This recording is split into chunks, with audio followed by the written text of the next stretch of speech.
ఒక దగ్గరనేమో రెడ్డిపల్లి, చిప్పల్తిర్తి, తునికి ఈ 3 గ్రామాల మధ్యలో ఒక 400 ఎకరాల ఫామ్ హౌస్ వచ్చింది. దాని అలైన్మెంట్ మార్చి ఈ ఫామ్ హౌస్ పక్క నుండి పోయేటట్టు చేసుకున్నారు. తద్వారా ఆ భూమి విలువ పెరగాలని అక్కడ ఒక 5 స్టార్ రిసార్ట్ రన్ చేస్తూ ఉన్నారు. దాంట్లకు ఈ గ్రామాల ప్రజలకు ఎంట్రీ లేదట.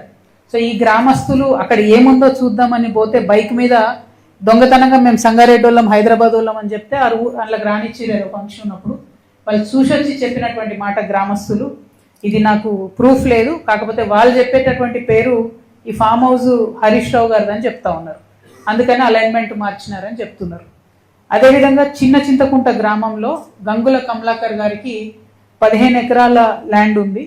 అక్కడ 15 ఎకరాల్లో ఆయన కెమికల్ ఫ్యాక్టరీ పెట్టాలని కూడా వారు ట్రై చేస్తే చిన్న చింతకుంట గ్రామస్తులందరూ కూడా మరి వ్యతిరేకం చేస్తే ఆ ప్రపోజల్ ఆయన ఆపేసి, కానీ ఓనర్షిప్ వారిదే ఉందని చెప్తా ఉన్నారు. నాకు క్లారిటీగా లేదు.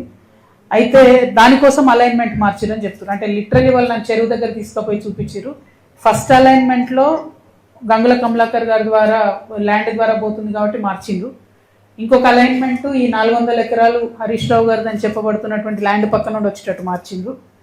ఇంకొక అలైన్మెంటు మన నవీన్ రావు గారు అని ఎమ్మెల్సీ ఉంటారు, ఆయనది 18 ఎకరాల ల్యాండ్ ఉంది, ఆ ల్యాండ్ పోకుండా మార్చిర్రు అని చెప్తుంది. సరే ఇది ఎవరి ల్యాండ్ ఏందన్నది వాళ్ళు వచ్చి క్లారిటీ ఇచ్చుకోవాలి. ఎందుకంటే గ్రామస్తులు పదే పదే పదే ఈ పేర్లే చెప్పారు. నిన్న మీరు అందరు కూడా చూసి లైవ్ ఉంది, సీక్రెట్ ఏం లేదు, అదే పేర్లు చెప్తూ వచ్చి. ఇక్కడ నా బాధ ఏంటంటే ఇట్లాంటి విషయాలు కేసీఆర్ గారికి తెలిస్తే ఎట్టి పరిస్థితుల్లో వాళ్ళు ఒప్పుకునేవారు కాదు. ఇది నేను ఇక్కడ అబ్జర్వ్ చేసిన నిన్న మెదక్లో. ఎందుకు ఓడిపోయినాం మెదక్ అని ఆలోచన చేసి ఇట్లాంటి పనులు చేయడం వల్ల ఓడిపోయాను. కేసీఆర్ గారి కళ్ళకు గంతలు కట్టి ఇట్లాంటి పనులు చేయడం ద్వారా ఓడిపోయాను.